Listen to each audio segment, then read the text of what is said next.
তো বন্ধুরা, আজকে আমি চাল কুমড়োর একটা নিরামিষ রেসিপি বানাবো। সেজন্য এখানে মুগ ডাল আমি 100 গ্রামের মতো ভিজিয়ে রেখেছি। তো আমার হয়ে গেছে। আর দেখো, চাল কুমড়া আমি একদম জ্বালা কচি দেখে চাল কুমড়া নিয়েছি। এখানে ছোট্ট একটা চাল কুমড়া নিয়েছি, অর্ধেক নিয়েছি। তোমরা চাইলে যে তোমাদের হিসাব মতো তোমরা নিবে। এখানে ডুম করে আমি কেটে নিয়েছি। চাল কুমড়া যে সবুজ যে অংশটা আছে সেটা আছে, আমি একবারে পুরোটা ছিলি নেই। এখানে তেল দিয়েছি, কড়াইয়ের মধ্যে তেল গরম হয়ে গেছে। এখানে দিলাম আমি 4টা শুকনো লঙ্কা, দিয়ে দিলাম কয়েকটা সাদা জিরে। তো এবার আমি দিয়ে দেবো চাল কুমড়োগুলো। যারা বন্ধুরা চাল কুমড়া খেতে ভালোবাসো, এইভাবে নিরামিষ রান্না করো, খুব ভালো লাগবে খেতে। আর এমনিতেও আমাদের পূজা আসছে, বেশিরভাগই আমরা হিন্দুগুলা নিরামিষে খাই কার্তিক মাসে 1 মাস। তো এইভাবে বন্ধু তোমার এই যে রান্না করে খেতে পারো। আমি এখানে মুগ ডাল নিয়েছি, তোমরা চাইলে যে কোনো ডাল, মুসুর ডাল বাদ দিয়ে নিবে। তো এখানে আমি মিক্সারে এই যে কটা কাঁচা লঙ্কা আর ডালগুলো বেটে নেব ভালো করে। তো বাটা আমার হয়ে গেছে। এখানে দিয়ে দিচ্ছি সামান্য একটু হলুদ, আর দিয়ে দিচ্ছি স্বাদ অনুযায়ী নুন। আমি এখানে হলুদ আর নুনটা দিয়ে ভালো করে নেড়ে নিব।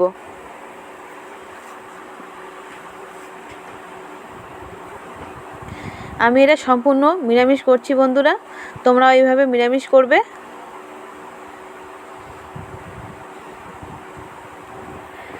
তো আমার দেখো, ডালটাতে বেটেছিলাম কাঁচা লঙ্কা দিয়ে শুধু, এখানে নুন হলুদ সামান্য একটু দিলাম, দিয়ে ভালো করে মাখবো।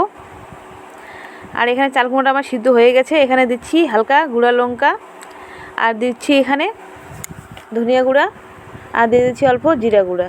তোমরা চাইলে বন্ধুরা আদা কাঁচা লঙ্কা বাটা তোমাদের ঝাল হিসেবে দিও, কিন্তু আমি এখানে আদা বাটা কাঁচা লঙ্কা বাটা দেই নেই, কারণ কাঁচা লঙ্কা বাটা আমি ডালের মধ্যে দিয়েছি, সেজন্য এখানে দিলাম না। সামান্য একটু কালার হবার জন্য একটুখানি গুঁড়া লঙ্কা দিলাম। মিক্সারটা ধুয়ে দিয়ে দিলাম জল অল্প এখানে। তো দেখো কত সুন্দর একটা কালার চলে আসছে। আমার তো দেখে মুখে জল আসছে বন্ধুরা, তোমাদের কেমন লাগছে একটু কমেন্ট করে আমাকে জানায়ও। তো এখানে আমি আবার জল দিব, জল একটু বেশি দিতে লাগবে, ঝোলটা যাতে পাতলা হয়, ঝোলটাকে পাতলা করতে লাগবে এই যে রসটাকে। তো এখানে দিয়ে দিলাম জল একটু বেশি দিয়ে দিলাম, লবণটা হিসেব মতো দিতে লাগবে, নাহলে আবার পরে নুন কম হবে। এবার যে ডালগুলো আমি নিয়েছি এটার মধ্যে ছেড়ে দেব।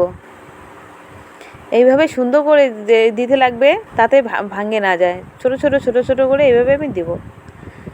তো আমার যেটুকু ডাল আছে ওইটুকু ডাল আমার লাগবে, আমি এটা দিয়ে দেব। তোমরা চাইলে যে কোনো ডাল, তোমাদের পছন্দ মতো ডাল দিয়ে বানাবো। আমি এই রেসিপিটা এর আগেও আমি দিয়েছিলাম, তো আমাকে অনেকজনে কমেন্ট করেছে যে দিদিভাই তুমি ওইভাবে আরেকবার রান্না করে দেখাও, সেই জন্য আজকে আমার দেওয়া এটা ভিডিওটা। তো দেখো, দেওয়ার বেশিক্ষণ হয় নেই, আর দেখো বড়াটা কত সুন্দর হয়ে গেছে। আর ঝোলটা আরও কমিয়ে যাবে বন্ধুরা, চিন্তা করার দরকার নেই। কেউ বলবে যে এত ঝোল থাকবে না। তো দেখো বড়াটা দেখাচ্ছি তোমাদেরকে, কত সুন্দর সিজে গেছে, কত সুন্দর করে সিদ্ধ হয়ে গেছে। এই তোমাদেরকে দেখাচ্ছি আমি, দেখো তো কত ভালো লাগছে দেখতে। দেখে তো আমার মুখে জল আসছে। তোমাদের কেমন অনুভূতি হচ্ছে আমাকে একটু কমেন্ট বক্সে কমেন্ট করে জানালে খুব ভালো হয়। তো আজকে রেসিপিটার নাম আমি দিয়েছি চাল কুমড়ো ডালে বড়ি দিয়ে। এইভাবে বাড়িতে রান্না করে আমাকে কমেন্ট করে দিবে কেমন লাগলো তোমাদেরকে। ভালো লাগলে অবশ্যই লাইক শেয়ার ফলো করবে। টাটা বন্ধুরা, বাই বাই।